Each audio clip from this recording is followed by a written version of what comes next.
Hello friends, welcome to the Aadi mathematics classes.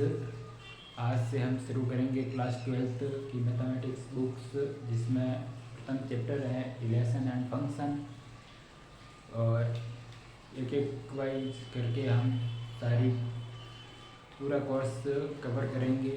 तो यदि आपको पूरा कोर्स कवर करना है मेरे साथ, तो प्लीज़ मेरे साथ पढ़ते रहें, जिससे आपको क्लास 12th का पूरा कोर्स उपलब्ध हो सके। तो आज हम शुरू करते हैं रिलेशन एंड फंक्शन, यानी रिलेशन संबंध एवं फलन। तो इसमें सबसे पहले आज हम देखेंगे इसमें केवल इंट्रोडक्शन, इसके बारे में क्या होता है, और उसके बाद में कल यानी अगले कल देखेंगे हम इसके आगे। तो आज हम शुरू करते हैं कि इसमें सबसे पहले है ओपन सेंटेंस। यानी ओपन सेंटेंस क्या होता है? खुला वाक्य।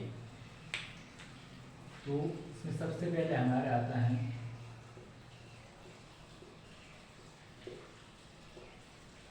ओपन सेंटेंस एंड खुला वाक्य।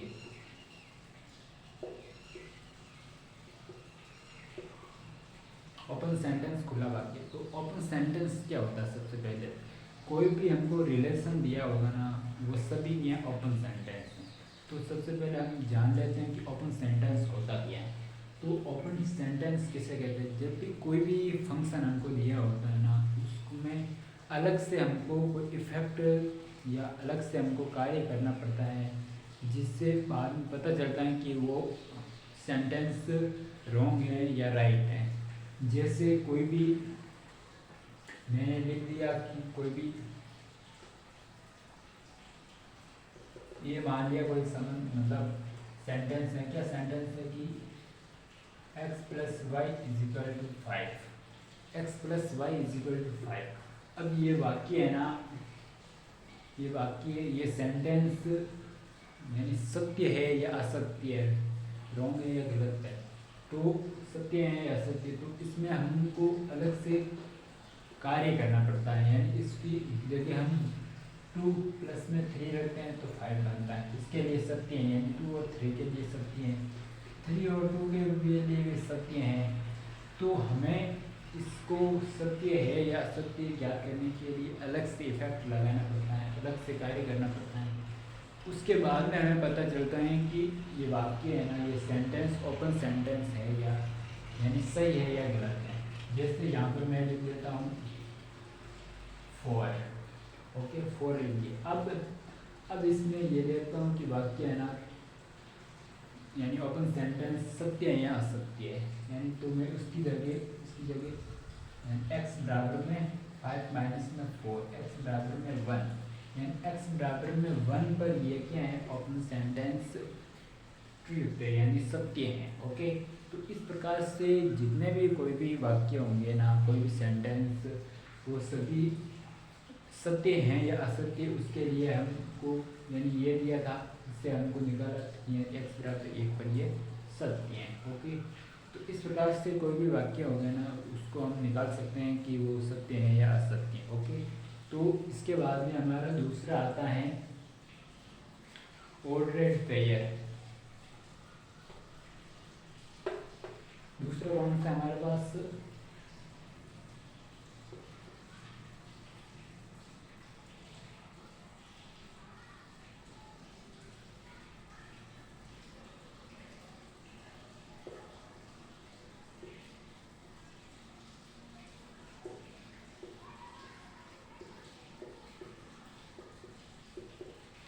ऑर्डरेड पेयर यानी क्रमित युग्म। यानी कोई भी हमको फंक्शन दिया होगा, तो उसमें यदि क्रम का महत्व होता है ना, तो उसे ऑर्डरेड पेयर कहते हैं।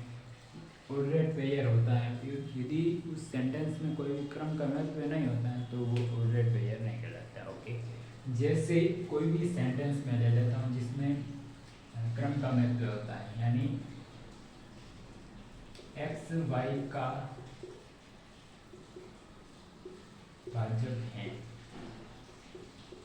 ये कोई मैंने सेट ले लिया, यानी रिलेशन ले लिया। क्या? एक्स वाई का भाजक है, यानी इसमें ऑर्डरेड, अभी देखना आप कि ऑर्डरेड यानी इसका ऑर्डर का ऑर्डर पर क्या इफेक्ट पड़ता है, तो एक्स वाई का भाजक है, तो और x y belong to N, x और वाई बिलोंग टू कहाँ से, एन से करेंगे प्राकृत संख्या से। तो यदि मैं इसका ऑर्डर में चेंज करता हूँ, यानी वाई एक्स का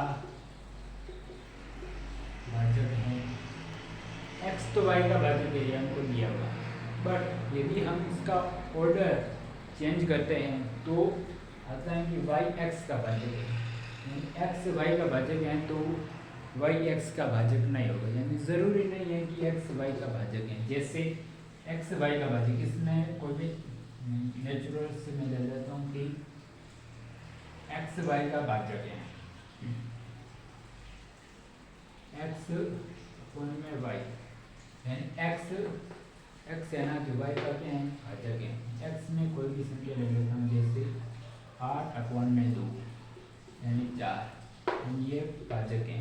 बट यदि मैं उसका उल्टा करता हूँ, यानी वाई एक्स का भाजक है या नहीं, तो क्या करता है 2/8 1/4, यानी ये एक्स का भाजक नहीं, पूरी बार भाग नहीं जा रहा, इसलिए ये एक्स का भाजक नहीं है। तो इस प्रकार से यदि अब मैं आपको बताता हूँ कि ऑर्डर चेंज करने पर भी है ना, यानी ऑर्डर पेयर, यदि कोई भी फंक्शन में यदि मैं ऑर्डर चेंज करता हूँ ना, तो भी उसमें है ना कोई भी इफेक्ट नहीं पड़ता। इसमें तो इफेक्ट पड़ता है ऑर्डर चेंज करने पर। यदि मैं दूसरे ले लेता हूँ, जैसे कोई भी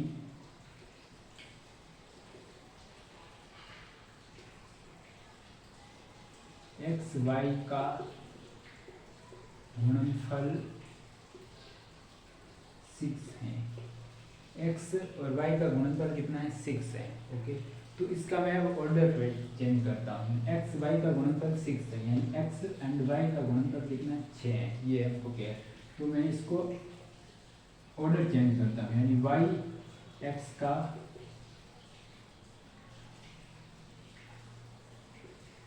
गुणनफल 6 है, एक्स और वाई का गुणनफल कितना है, 6 है। तो इसमें भी वाई एक्स बराबर में 6, यानी ये और ये हमेशा समान होंगे। जैसे यहाँ पर मैं लिख देता हूँ 2 × 3 बराबर में 6, यदि इसको मैं 3 × 2 लिख देता हूँ तो भी बराबर में 6 आता है। यानी इसमें मैंने ऑर्डर चेंज किया, तो इसमें ऑर्डर का कोई महत्व नहीं होता है यहाँ। तो जिसमें ऑर्डर का महत्व होता है उसे ऑर्डर पेयर कहते हैं, जिसमें ऑर्डर का महत्व नहीं होते हैं उसे ऑर्डर पेयर नहीं कहते हैं। ओके, आशा करता हूँ कि आपको ये समझ में आया होगा कि ऑर्डर पेयर क्या होता है। और इसके अब हमारा इसके बाद में अगला है कि Cartesian product of two set, यानी कोई भी दो सेट्स दिया होगा ना, उसको हमको क्या करना है, प्रोडक्ट करना उसका। तो तीसरा है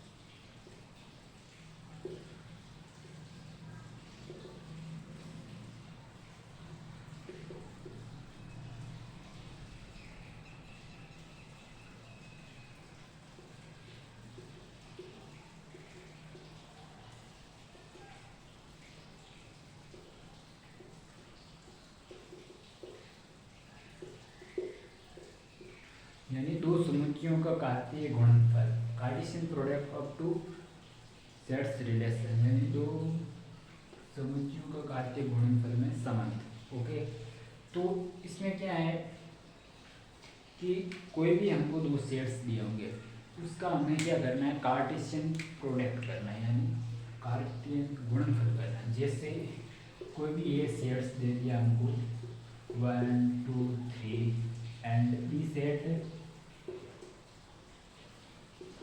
5 4, ए ये बी, तो इसका हमें क्या करना, कार्टेशियन प्रोडक्ट करना है, यानी ए क्रॉस बी करना हमको इसमें, ए क्रॉस बी, यानी ए और बी का क्रॉस करना। तो 1 और 5 ये हो गया इसमें, 1 के साथ में 5 हो गए, 2 के साथ में 5 हो गए, 3 के साथ में 5 हो गए, यानी 2 के साथ में 5, 3 के साथ में 5, और अब 1 के साथ में 4, 2 के साथ में 4, 3 के साथ में 4,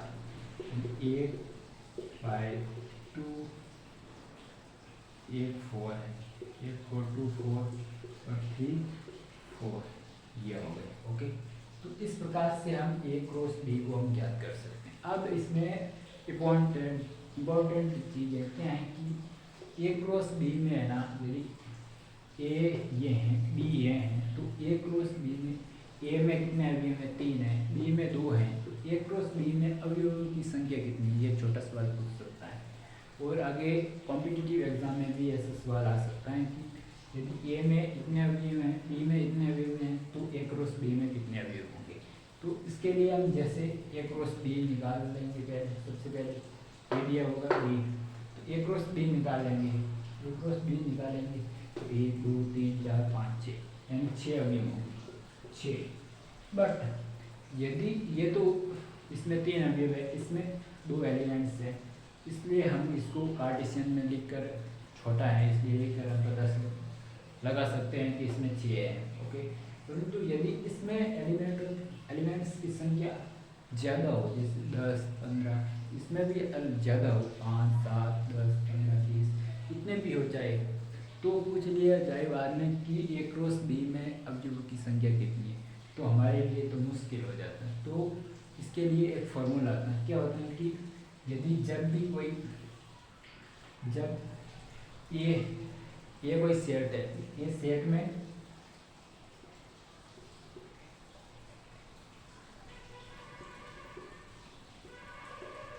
ए में अवयव की संख्या कितनी है? मान लिया मैंने m है। ओके, ए में अवयव की संख्या m है, और बी में मान ली मैंने n है। ओके, ए में m है, बी में n है, तो ए क्रॉस बी में अवयव की संख्या, तो ए क्रॉस बी में अवयव की संख्या is equal to m cross n, m cross n। A में अवयव की संख्या m है, बी में n है, तो ए क्रॉस बी में हमेशा अवयवों की संख्या m क्रॉस n होगी। जैसे इसमें कितने थे अवयव? 3 थे, इसमें 2 थे, तो ए क्रॉस बी में अवयव की संख्या 3 × 2 बराबर में 6 ही आया ना, 6 ही है ना। तो इस प्रकार से जितने भी हमको यहाँ पर पूछ लिया जाए कि इसमें है ना एलिमेंटों की संख्या, ए में एलिमेंटों की संख्या कितनी है? 10 है, बी में 15 है। ओके, तो ए क्रॉस बी में अवयव की संख्या कितनी है? तो हमको सीधा ये फॉर्मूला करना है, ए में 10 है, बी में 15 है, तो ए क्रॉस बी में 10 × 15 यानी 150, 150 एलिमेंटों की संख्या। ओके, और इसमें एक और खास बात है, क्या है कि ए और बी में ये है, तो ए क्रॉस बी में उप समुच्चयों की संख्या कितनी है? यानी उप समुच्चयों की संख्या यहाँ पे मैं लिख देता हूँ,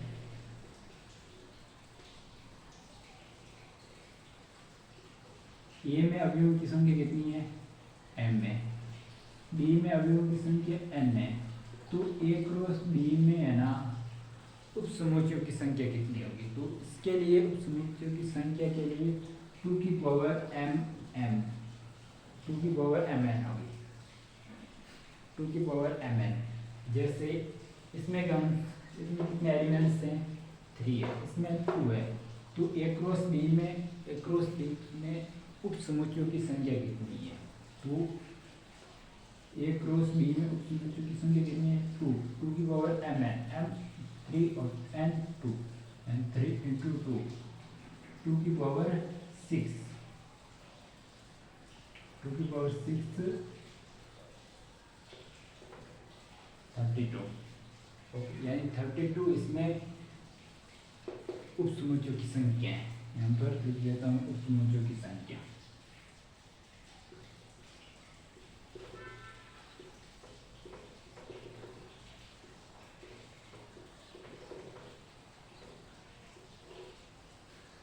ए क्रॉस बी में समुच्चयों की संख्या कितनी है 2m ओके। और यदि आपको इसमें पूछ रहे हैं कि ए क्रॉस बी में अरिक्त उपसमुच्चयों की संख्या, यानी कोई भी हमको सेट्स दिया होता है उसमें रिक्त उपसमुच्चयों की संख्या, कोई भी उपसमुच्चयों की संख्या होती है उसमें रिक्त समुच्चय कितना होता है 1 होता है। यानी कोई भी सेट्स हमको दिया होगा उसमें श्योर है कि उसमें ना उपसमुच्चयों की संख्या में है ना एक, केवल एक क्या होता है अरिक्त होता है, यानी 5 ये क्या ये अरिक्त, यानी उपसमुच्चयों की संख्या में ये 5 भी शामिल है। तो हमको क्या पूछ लिया जाएगा कि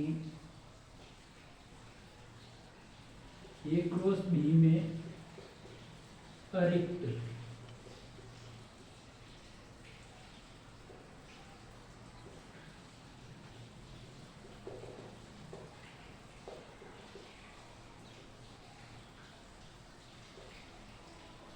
यानी ए क्रॉस बी में है ना अरिक्त उपसमुच्चयों की संख्या, इसमें कितने उपसमुच्चय दिए हैं 2m है, अरिक्त कितना होता है 1 होता है, तो 2m माइनस में 1, यानी इसमें से 1 घटा दो तो क्या आ जाएगा अरिक्त उपसमुच्चयों की संख्या आ जाएगी। ओके, आशा करता हूँ कि आपको समझ में आया होगा। यदि आपको समझ में कम आया हो तो इस वीडियो को दोबारा देख सकते हैं, जिससे आपको अच्छी तरीके से समझ में आ सकता है। तो ये हो गया हमारा Cartesian product of two set of relation, यानी दो समुच्चयों का कार्तीय गुणनफल में संबंध। ओके, तो अब इसके बाद में हमारा आता है रिलेशन, संबंध। ओके,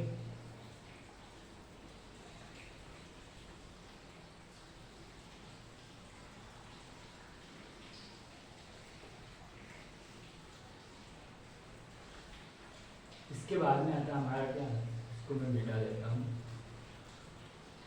इसके बाद में हमारा चौथा आता है रिलेशन।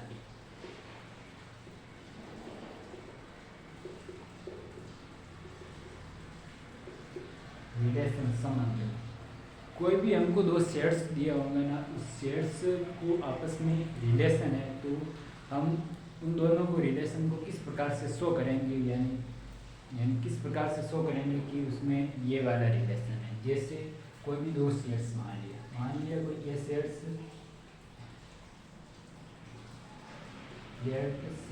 क्या हैं ए एंड बी, ए और बी क्या हैं दो सेट्स हैं। ओके, तो इसमें क्या है कि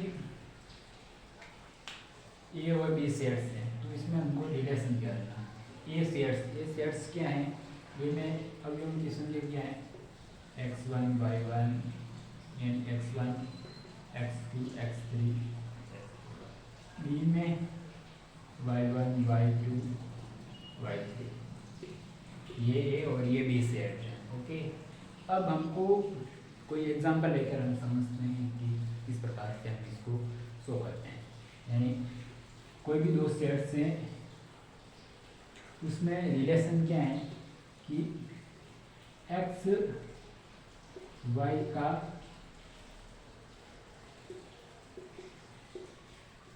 भाजक है, ये हमको क्या है सेट्स दिया हुआ। Okay,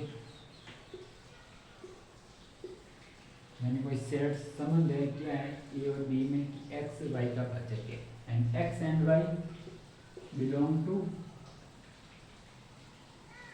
A and B, and x और y कहाँ से बिलोंग करेंगे ए और बी से। ओके, तो इसको हमें क्या करना है कि सेट्स के रूप में लिखना, तो किस प्रकार से लिखेंगे हम E is equal to x y और x रिलेशन y, x और y और x और y में रिलेशन है। ओके, क्या रिलेशन है x एंड y में, x y का भाजक है, एंड जहाँ x and y belong to A B. Okay, यानी क्या है कि P, ये मान लिया कोई x and y, x relation y, x and y में रिलेशन है, एक्स क्या रिलेशन है कि एक्स वाई का भाजक है और एक्स एंड वाई कहाँ से बिलोंग करते हैं, ए बी से, यानी एक्स कहाँ से बिलोंग करेंगे, एक्स ए से। यहाँ पे मैं लिख देता हूँ एक्स बिलोंग टू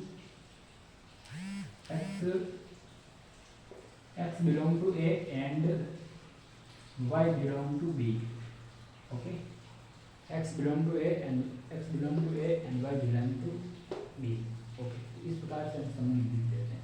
और यदि इसमें यह संबंध है तो इस प्रकार से लिखती है x relation y, x and y में रिलेशन। यदि एक्स एंड वाई में रिलेशन नहीं हो, यानी यहाँ पर एक्स एंड वाई में रिलेशन नहीं है तो x not relation y, x and y में रिलेशन नहीं, जैसे एक्स वाई का भाजक है तो हमको ऐसे लिख दिया। यदि एक्स वाई का भाजक नहीं है यानी एक्स एंड वाई में रिलेशन नहीं तो एक्स नॉट रिलेशन वाई, और जहाँ पर इसमें x and x not belong to A and y not belong to B. X यदि ए से बिलोंग नहीं करता है तो नॉट बिलोंग टू ए, और वाई भी यदि बी से बिलोंग नहीं करता है तो y not belong to B. Okay, तो इस प्रकार से हम संबंध को लिख सकते हैं। ओके, तो इसके बाद में हमारा आता है सबसे महत्वपूर्ण और इम्पोर्टेंट है, ये आपको बहुत इम्पोर्टेंट है कि क्या टॉपिक है इसके बाद में, रेंज, डोमेन एंड रेंज, प्रांत एंड परिसर। ओके, तो फिफ्थ कौन सा है, डोमेन एंड रेंज, प्रांत एवं परिसर।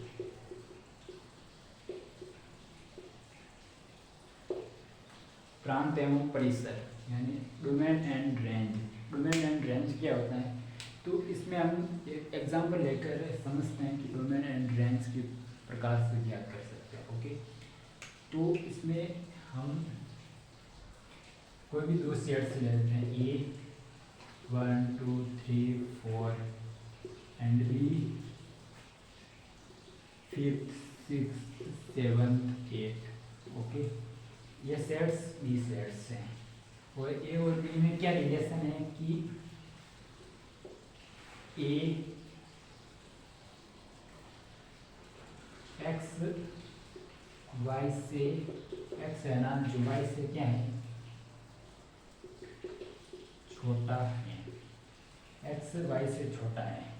और तो इसमें सबसे पहले हम क्या करेंगे, ये कोई एग्जांपल है, तो इसमें सबसे पहले हम करेंगे कि इसको क्या करेंगे, सेट्स के रूप में लिखेंगे। क्या होगा सेट्स के रूप में, क्या है,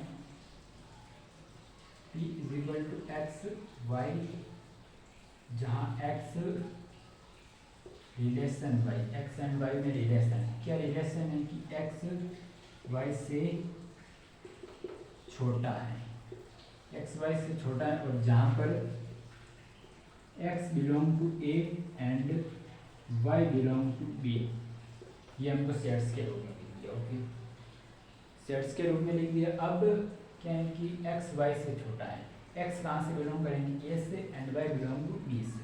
ओके, तो B x and y, x y से छोटा है, एंड एक्स है ना जो वाई से क्या है, छोटा है, तो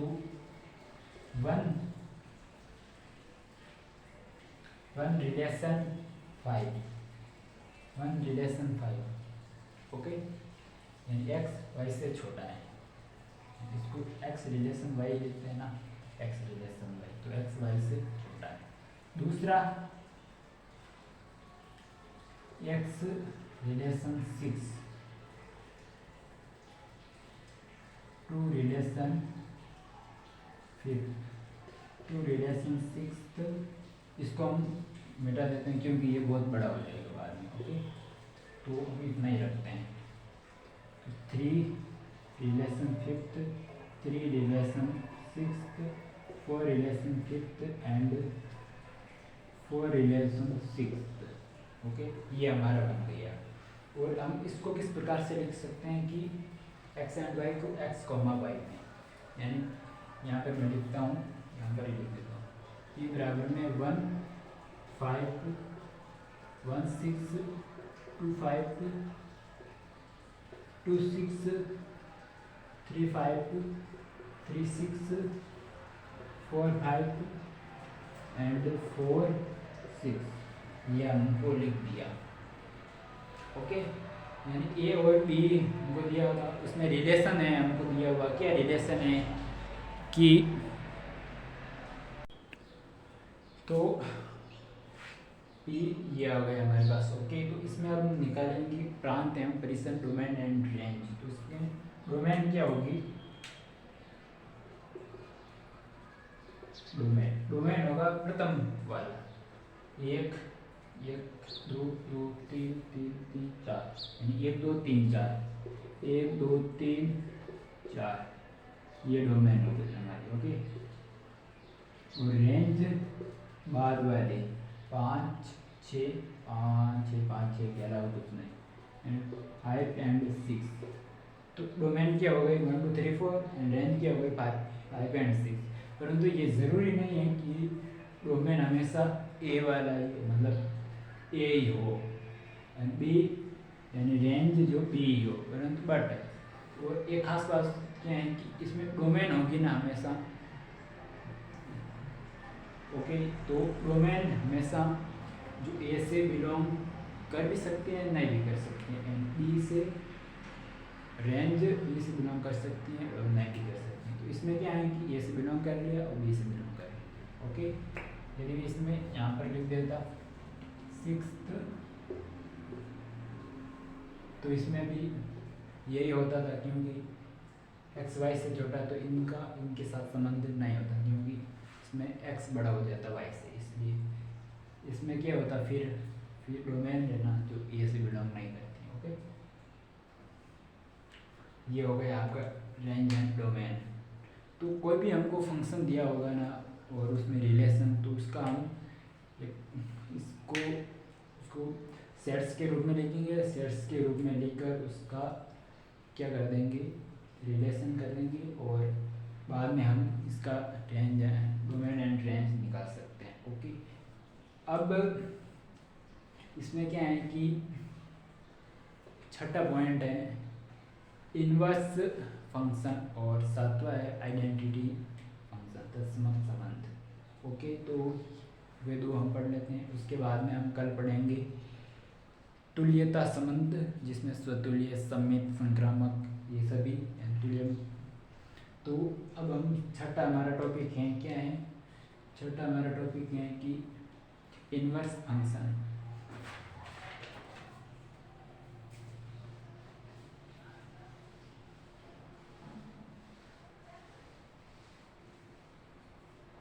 छठा क्या है,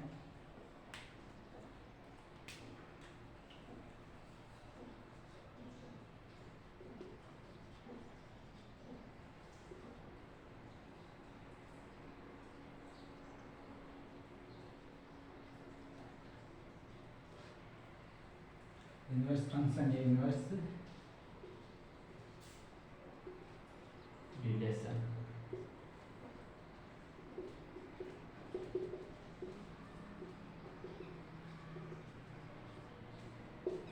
प्रतिलोम संबंध और सातवां क्या है हमारा लास्ट टॉपिक,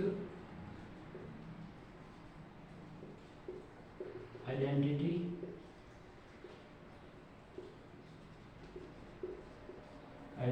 रिलेशन, यानी तत्व।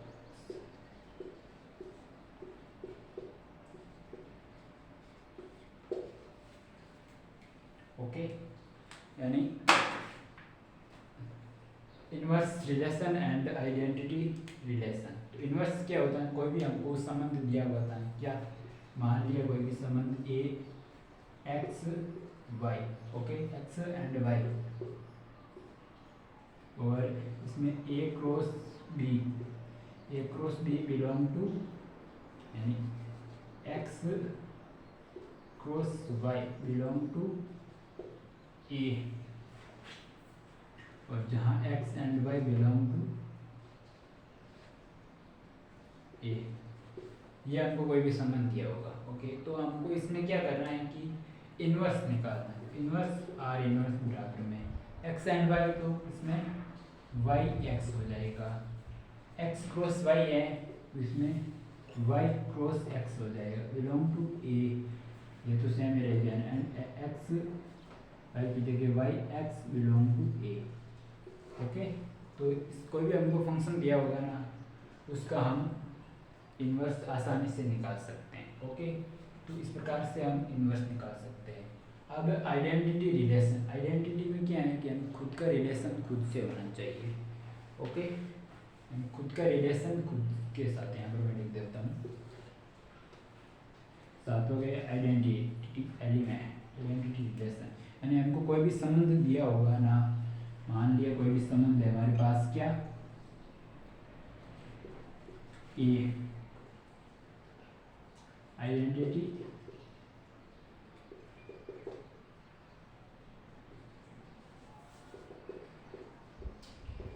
वन टू थ्री, कोई भी ये फंक्शन है हमारे पास, क्या ये फंक्शन, ये क्या है 1 2 3 है, तो इसका आइडेंटिटी रिलेशन किस प्रकार से निकालते हैं, होंगे इसका टू आई ए बराबर में इसका खुद का रिलेशन खुद के साथ, दो का भी दो के साथ, तीन का भी तीन के साथ होना चाहिए, यानी खुद का रिलेशन खुद के साथ होता है ना, तो उसे आइडेंटिटी रिलेशन कहते हैं, आइडेंटिटी रिलेशन कहते हैं। ओके, यानी क्या है कि एक का रिलेशन एक के साथ, दो का दो के साथ, तीन का तीन के साथ, ऐसा हमको रिलेशन संबंध दिया होगा जिसमें है ना एक का रिलेशन एक के साथ, दो का दो के साथ, तीन का तीन के साथ होता है ना, ऐसा रिलेशन हमको दिया होगा ना कि उसमें है ना 1 1 2 2 3 3 ये तीनों एलिमेंट आए ना, तो उस संबंध को क्या कहते हैं हम कि आइडेंटिटी रिलेशन कहते हैं। ओके, और इसमें खास बात क्या है कि इसमें आई ए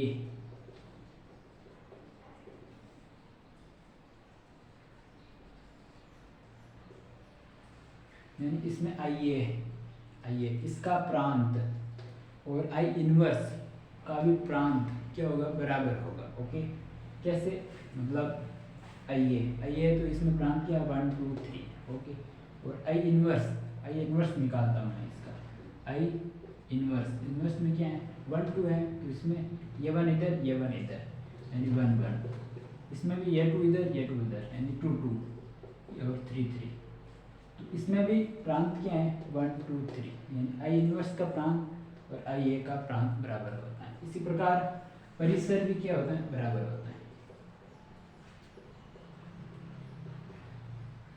इसमें आइडेंटिटी रिलेशन में परिसर यानी आई ए का परिसर और आई इनवर्स ए का परिसर भी बराबर होता है। और इसमें क्या है कि आर का प्रांत बराबर में आर इनवर्स का परिसर, ये बराबर होता है, यानी आर का प्रांत बराबर होता है आई इनवर्स का परिसर। ओके, और आर का परिसर इज इक्वल टू आर का प्रांत, आर इनवर्स का प्रांत बराबर होता है, ये इसमें कंडीशन है। ओके, हमेशा आपको ध्यान रखना है कि आर का प्रांत बराबर होता है आर इनवर्स का प्रांत। तो आपको कभी पूछ सकते हैं कि आर का प्रांत ये है तो आर इनवर्स का प्रांत निकालो, बट हमको पता है कि आर का प्रांत आर इनवर्स का परिसर बराबर होता है। ओके, और ये आपको ध्यान में रखना दो चीज। ओके, तो अब आशा करता हूँ कि आपको ये जितना भी आज पढ़ाया वो आपको सभी समझ में आया है। तो यदि आपको समझ में आया है तो प्लीज़ वीडियो को लाइक एंड सब्सक्राइब करें। तो हम आज के लिए इतना ही रखते हैं। कल हम पढ़ेंगे स्वतुल्य संबंध, जिसमें तुल्यता संबंध पढ़ेंगे, जिसमें स्वतुल्य, सममित और संक्रामक पढ़ेंगे किस प्रकार से होंगे, और उसके बेस पर क्वेश्चन करेंगे। तो आज के लिए इतना ही। Thank you, bye.